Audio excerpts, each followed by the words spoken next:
수량품, 열애 수량품을 이렇게 시작하면서 세 번을 당부를 하세요. 선남자 선녀인들이여, 그대들은 열애의 진실하고 참된 말을 마땅히 믿고 이해하라. 이 말을 이제 세 번이나 반복하죠. 이렇게 방편품에서는 삼지삼청 해서 그만두어라. 아무래도 안 되겠다, 말할 수 없다 라고 세 번이나 이렇게 청을 거절해 가면서 말씀을 아끼셨는데요. 여기 2부에 들어와서 법화경을 이제 14품을 기준으로 해서 14품까지를 정문, 15품부터 본문이라고 그랬어요. 14품까지의 정문이라는 뜻은 적은 자취 적자예요. 걸어온 지금까지의 일생, 부처님의 일생, 뭐 누구의 일생, 뭐 이런 이제 자취를 보인 것을 얘기한 거고요. 15품부터 마지막 품까지는 본문이라고 그래요. 본래 하고 싶은 말, 본래 근본이 되는 말씀. 그런데 이렇게 그 16품부터 15품부터 28품까지가 본문이라 하더라도 진짜 본문은 16품밖에 없어요. 또 다른 말씀들도 다 중요하고 하는데 16품의 열애수량품을 말씀하시고 난 다음에 그 다음에 분별공덕품은 그 16품 말씀하신 것에 대한 분별, 이것이 분별, 이렇게 분별해서 이해하는 것에 대한 공덕이 얼마나 크냐, 이걸 말씀하셨고, 수의공덕은 그것을 듣고 기뻐하는, 따라 기뻐하는, 내가 이걸 정말 잘 들었고 정말 잘 이해하고 야 너무 좋다라고 이해하면 공덕이 얼마나 크냐, 이것이 수의공덕품이고, 그 다음에 법사공덕품은 그것을 수지, 독송, 해설, 서사하면 얼마나 훌륭한가, 이거 이제 그 법사공덕품이거든요. 결국은 16품 이후로는 16품 열애수량품에 꾸며주는 말이라고 생각해도 될 정도로, 나중에 묘음보살품, 관세음보살본품, 묘장왕방 본사품 모두 다 16품을 이해하고 실천하고, 그 실천하는 것에 대한 이부는 묘음보살은 이렇게 실천했고, 관세음보살은 이렇게 실천했고, 묘장왕방은 이렇게 실천했고, 이거에 대한 이야기거든요. 그러니 16품이, 열애수량품이 이 후반부에서는 가장 중심이 된다라고 할 수가 있고, 법화경의 전체 중에 가장 중요하다고 할 수 있어요. 중요한 설법을 하시려고 그래서 그런지 마땅히 믿고 이해해라, 진실하고 참된 말을 믿고 이해하라 라고 하는 말을 세 번 말씀하시자 미륵보살이 또 세 번을 다시 또 청합니다. 여기서는 그만두어라 이런 말씀은 없고요. 이렇게 미륵보살이 앞에 나와서 엎드려서 부처님 제발 좀 말씀해 주세요. 제발 좀 말씀해 주세요. 부처님 말씀 믿겠습니다. 말씀해 주세요. 이렇게 세 번을 청을 하게 되죠. 부처님께서 진짜 하시고 싶은 말이 411페이지에 있죠. 보면 선남자 선녀인들이여, 나는 참으로 성불한 지가 한량 없고 거지없는 백천만억 나유타 겁이니라.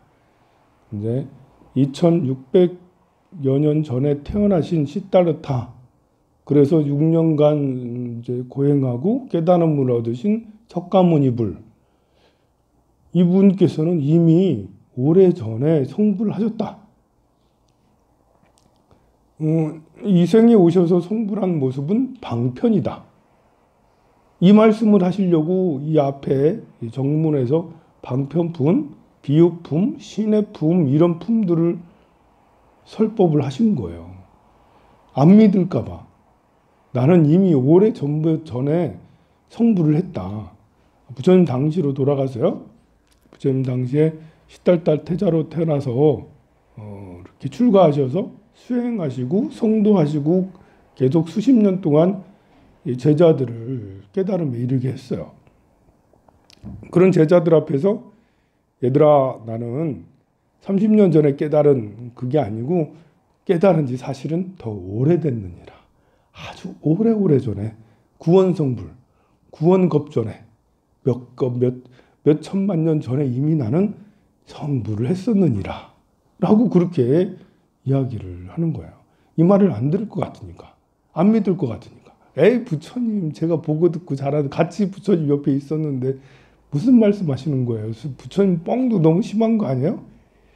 이렇게 사람들이 의심하고 안 믿을까 봐 이 앞에 여러 가지 말씀들을 정문을 자취를 쭉 하고 수기까지 막 줘가면서, 그래 너는 성불할 거야? 너는 성불할 거야? 너는 성불할 거야? 이제 그래서 설득이 이제 될 수 있도록 성불을 몇 겁이 지나서 무슨 열애가 돼서 어떻게 될 거다라고 설법을 하시고, 이게 사람들이 이제 그렇구나 이제 받아들일 준비가 되는 거죠. 여러분들이야 부처님께서 이미 수만 겁 전에 성불했다라는 말씀을 이미 알고 있어서 얘기를 하면 그렇구나, 뭐 별로 의심도 하지도 않아. 그렇구나, 부처님께서는 이미 충분히 오래전에 성불할 수도 있었지. 이미 우리는 부처님에 대한 사고가 이렇게 역사적 부처님뿐만 아니라 시달타 태자로서의 부처님뿐만 아니라 종교적 의미의 부처님에 대한 사고를 다 가지고 있어요, 여러분들은. 그래서 이렇게 비로자나 부처님도 신앙을 가지고 있고, 노사나 부처님, 그 이후에 아미타 부처님, 약사에라 부처님, 이런 부처님에 대해서도 신앙을 다 가지고 있다고. 그러니까 하나도 이상한 게 아니에요. 그러나 아미타 부처님도 없고, 지장보살도 없고, 관세음보살도 없고, 석가모니 부처님 한 분만 계시고, 그때는 부처님이 왕자로서 이렇게 해가지고 출가해서 성불한 그때의 것으로 생각한다면 부처님이 지금 무슨 말씀하시는 거지? 갑자기 이해할 수 있는 말은 아니거든요.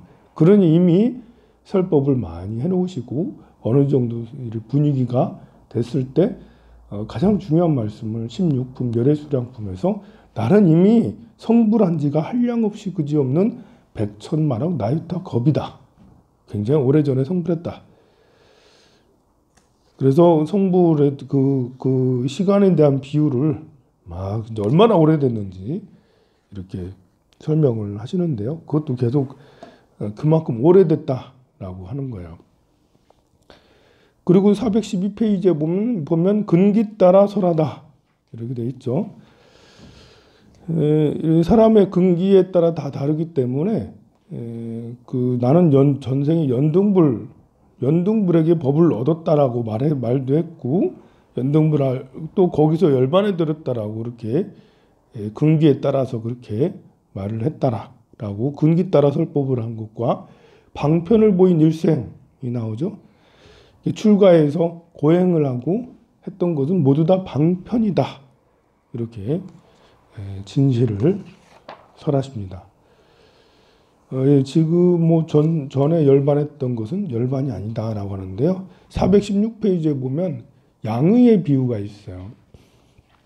법화경은 이제 9개의 주요한 비유가 있고, 이 모든 것들을 법화경 내에 법화경 7권인데요. 7권 28권의 7권 28품의 중에 비유를 낱낱이 다 찾으면 25개의 비유가 있는데, 그 중에 그래도 우리는 9개의 비유 정도는 외우고 있어야 된다, 이해하고 있어야 된다 하는데, 16품에서의 비유는 양의의 비유예요. 아버지와 아들들이 있는데요. 아들들이 옛날이나 지금이나 아들들이 다 말을 안 듣는가 봐. 버르장머리가 없어, 아들들이. 그냥 이제 아들들이 자기들끼리 놀다가 뭘 먹다가 독약을 먹은 거예요. 이렇게. 그래서 다 병들었어, 아들들이. 허튼 짓을 하다가 독약을 먹었어요. 그 독약이 뭐겠어요? 탐진치예요. 탐진치. 아이들이 본래 선하게 태어났는데, 성선설 있잖아. 본래 아이들이 부처님처럼 순수했는데 세상에 물들어서 탐욕에 물들고 어리석음에 물들고 성냄에 물들어서 독약을 먹은 것처럼 애들이 해롱해롱 한다는 거지. 그래서 아무리 이렇게 아버지가 훌륭한 양의인데도 불구하고, 명의 화타임에도 불구하고 아들들이 약을 안 먹어. 얘들아 그만 욕심내거라, 그만 화를 내거라, 그만 어리석어라, 이렇게 공부 좀 해라, 이렇게 해도 아들들이 안 한다라는 거지. 공부도 안 하고 화도 자꾸 내고 욕심도 자꾸 내고 아무리 본인이 화타임에도 불구하고 아들들을 못 고쳐. 왜냐하면 애들이 약을 안 먹어. 약을 안 먹고 나쁜 짓을 더 해. 그렇잖아요. 이렇게 우리가 건강을 위해서 백 가지 좋은 걸 먹는 것도 중요하지만 한 가지 나쁜 것을 안 먹는 게 중요하잖아요. 100가지 산삼, 여기 뭐 홍삼도 주시고 비타민도 주시고 뭐 이렇게 프로바이오틱스도 주시고 뭐 많이 주시는데 내가 이거 딱 먹고 나서 그 다음에 조금 한 2시간 지나서 치킨 한 마리 듣고 이렇게 프라이드 치킨 딱 듣고 이러면 먹으나 마나. 아무리 맛있는 걸 몸에 좋은 걸 많이 먹고 트랜스 지방 잔뜩 있는 것들을 계속해서 먹으면 어떻게 되겠어요. 이게 뭐 좋은 것이 필요가 없는 거야. 예. 그런데 이렇게 아무리 화타가 있다 하더라도 아이들이 탐진치 삼독에 물들어서 지멋대로 살고 있으니 고민한 아버지는 어떻게 할까 하다가 이제 멀리 여행을 떠나게 된 거예요. 뭐 왕진을 가시겠지.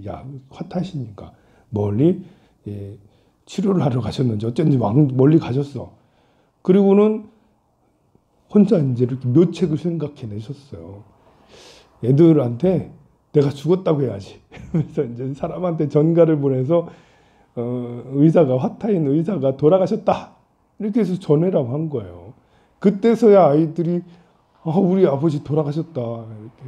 내가 이렇게 병들어 있는데 지금까지는 병들어 있어도 아버지가 계시니까 뭐 좀 있으면 나을 거야 하고 아버지 믿고 계속 트랜스 지방 먹은 거예요. 계속 과다하게 탄수화물 계속 먹은 거예요. 계속 탐욕을 내고 계속 이렇게 당분 많은 것을 계속 먹고 그런 거예요. 그런데 아버지가 돌아가시고 나자 나 이 병 들었는데 어떡하지? 아버지 돌아가신 것도 이렇게 큰 괴로움이지만 이게 본래 이렇게 자식들은 부모가 돌아가시고 난 괴로움도 있지만 부모가 남기고 난 빚이 있으면 저 빚을 어떻게 이러면 부모가 유산 있으면 유산 좀 제대로 우리한테 좀 남기고 가시지. 비슷한 것처럼 아버지가 가신 것이 이제 너무 슬프지만 본인들의 문제를 해결을 해야 되는데 해결하지 못한 것에 대해서 이제 너무 이렇게 안타까운 거죠. 그래 아버지는 나중에 이렇게 너희들은 이렇게 해라 해가지고 이제 했는데요. 나중에 계책을 받은 아들들은 부처님 말씀대로 자기 아버지 말씀대로 이렇게 하니까 나중에 병이 났더라. 뭐 이렇게 했다라고 그러죠. 아들들이 병이 다 났고 아버지는 애들이 다 병이 다 나았으니까 집으로 돌아오리라 해서 집에 딱 나타났어. 그때 아들들이 깜짝 놀라 돌아가셨잖아.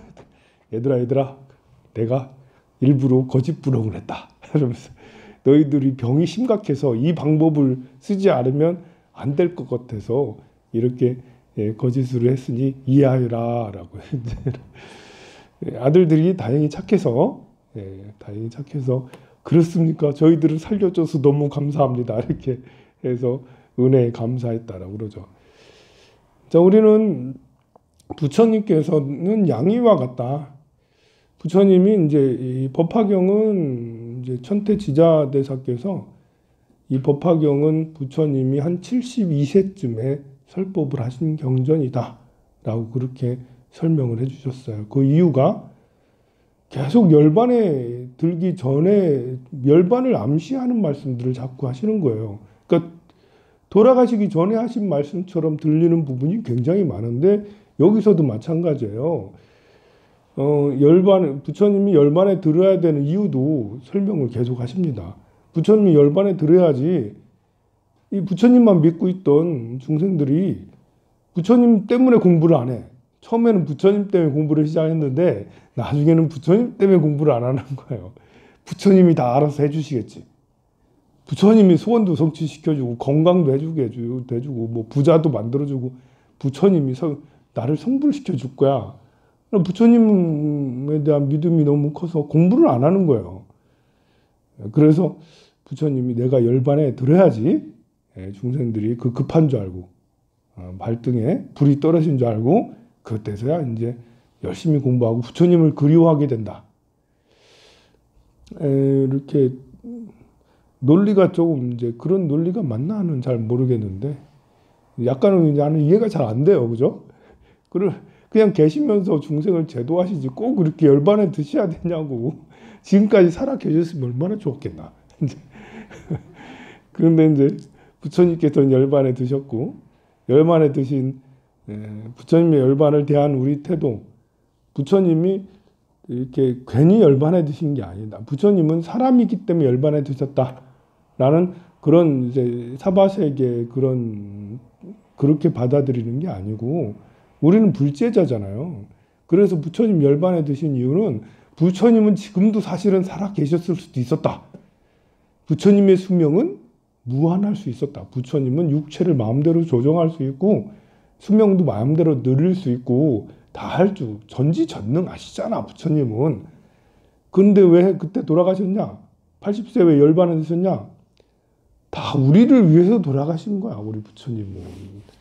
우리 중생들이 미혹해서 우리 중생들을 일깨워 주려고, 깨달음에 이르게 해주려고 부처님은 열반하신 거지.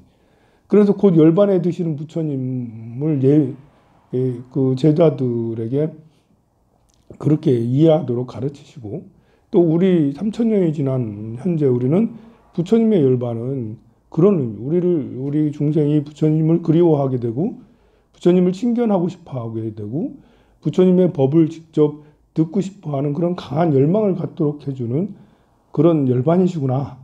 그래서 우리가 현재는 지금은 우리 부처님이 다시 세상에 났으면 부처님을 다시 정말 친견하려고 부처님을 그리워하는 이런 마음을 가져야 되는 것이 현재 우리 불자들의 태도임을 우리는 이런 그 법화경을 통해서 우리가 알 수 있죠. 이렇게 미루어서 우리 불제자들이 어떤 사고와 행동과 말을 해야 되는지를 알 수가 있는 부분이죠. 그런데 이제 그건 그런 거고, 이 방법은 이제 이렇게 요즘에는 쉽게 통하지가 않아요. 이게 요즘에는 이제 사람의 마음들이 굉장히 예민해서요. 아버지가 아들한테 멀리 여행 가고 나서 나 죽었다 라고 이렇게 전하고 이런 방법은 과거에는 통했는지 몰라도 요즘에는 아버지가 그렇게 하고 나타나면 아들, 딸들이 난리가 나가지고 난리가 나가지고 어떻게 그럴 수 있냐고 더 화가 나가지고 더 우리 아빠가 그냥 권위적인 줄 알았더니 자기밖에 모른다고. 이제 우리 아들, 딸들은 생각하지 않고 자기만 생각을 하고 그런다고 아들, 딸들이 오히려 부모를 원수처럼 생각을 토라져가지고 그 부모 자식뿐만 아니라 이제 뭐 인간관계에서 우리가 이런 방편들을 종종 쓰잖아요. 난 너를 위해서 거짓말을 했어. 드라마에서도 자주 나오잖아요. 영화에서도 자주 나오고 너를 위해서 이런 방법을 썼어. 라는데 나중에 진실을 듣고 나서 더 화가 남아. 요즘에는 그 시대가 많이 달라져서요.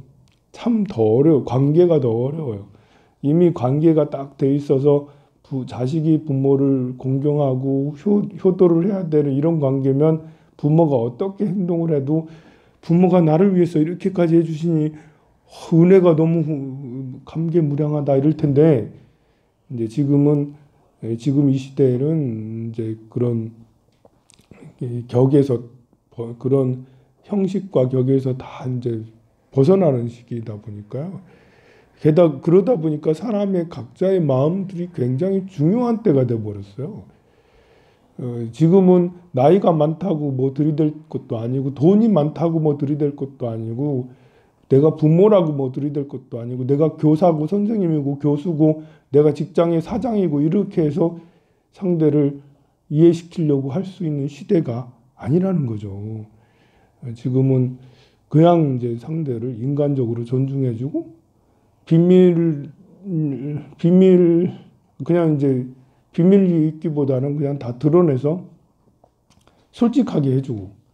근데 또 솔직하면 또 이렇게 아마 안 되는, 될 수 없는 일이 또 많아. 그래서 참 어려운 시기가 요즘 같은 시기라고 할 수가 있습니다. 관계에서. 이 법화경은 방편을 이렇게 많이 설법을 하셔서 법화 행자로서 자칫 오해를 하면 막 나가는 사람이 될 수 있죠. 이렇게 지금 여기에서 아버지의 행동은 과거에는 이제 이해될 수 있는 행동이지만 지금은 이제 이렇게 할 수 있는 시대가 아니라는 거예요. 그래서 법화경의 진짜의 본래 뜻을 이해를 해야 되는 거지, 법화경의 방편서를 이렇게 우리가 너무 믿고 이렇게 하다 보면 넘겨짚고 또 이렇게 상대의 마음을 존중하지, 자기 생각에 갇혀서 상대의 마음을 이해하지 못하는, 상대에게 오히려 더 상처를 주는 그런 일들이 자주 벌어질 수 있어요. 그게 참 어려운 거죠. 그죠? 부처님 당시 때도 사람 관계도 어렵겠지만 지금도 여기 사람과의 관계는 정말 어려운 것 같습니다. 무엇이 답인지는 잘 모르겠어요. 자, 법화경에서 이렇게 설법을 하고 난 다음에 뒤에 개송이 나와요. 여기서는 419페이지에 있는데요. 자하계라고 이름이 따로 붙어 있어요. 자하계. 본문에는 자하계 뭐 이렇게 자하계다 이렇게 돼 있지 않지만 시작을 자하부터 시작을 해요. 이게 한문역이 안 나와서 그렇지 자하로부터 시작이 되는데, 이 개송이 법화경 28품, 7권 28품 양이 너무 많아서 법화경을 다 이렇게 독송하거나 사교하기 어렵습니다, 스님. 그러면 이제 옛날 스님은 그래, 그럼 이걸 하여라 한 것이 바로 이 자하계예요. 이 개송이 법화경의 핵심이다. 그래서 법화행자들은 뭐 이 개송을 외워요. 뭐 맨날 사경하는 사람도 있고요, 외우는 사람도 있고, 이걸 주문처럼 이제 다다다다다 뭐 나무라다나다라 하듯이 이 자하계를 외워서 늘 독송하는 사람도 있겠죠. 그 정도 되면 법화행자라고 할 수가 있겠죠. 법화경을 최고의 그 종지, 최고의 이렇게 성전으로 생각을 하고 나는 법화경으로만 살으리라 이런 사람은 이제 자하계 뭐 이걸 최고로 여기고, 예전에 어떤 부사님이 오셔가지고 그 법화경이 있냐고, 그래 법화경 있다고 해서 두꺼운 거 줬어. 이거 말고 뭐 이렇게 어떤 개송이 있다고 이렇게 그러냐고, 그럼 이거라고 그랬더니 이거 맞아요. 옛날에 10여 년 전에 누가 이렇게 이거를 많이 독송하면 소원성취 된다고 비밀스럽게 저한테 뚝 주었는데요. 그때는 뭐 조금 하다가 말았는데 지금 잊어버렸는데 스님께서 찾아주셔서 너무 고마워요. 뭐 이렇게 그런 사람도 있구나 그 말 듣고 뭐 이렇게 자하계를 정말 신봉하면서 이렇게 하시는 분도 있는갑다. 우리 신묘장구 대다라니도 그런 거잖아요. 신묘장구, 여러분들 신묘장구 대다라니 많이 하세요라고 하면 그 수행을 통해서 자기 성취, 자기 개발을 이루는 것처럼 법화행자는 자하계를 통해서 이렇게 하죠. 어떤 사람은 능엄주를 가지고 이렇게 막 하고, 어떤 사람은 수구성취 다란이경 가지고, 어떤 사람은 뭐 이렇게 그 무슨 주문이지? 뭐 지장보살 친부다란이 이런 걸 할 수도 있는 것처럼 자하계도 다란이는 아니지만 법화경은 뒤에 다란이 품도 있어요. 근데 다란이 품의 다란이보다는 자하계의 자송을 더 사실 중요하게 여기고 있습니다. 자, 오늘은 이렇게 열애 수량품에 대해서 설명을 드렸습니다. 성불하십시오.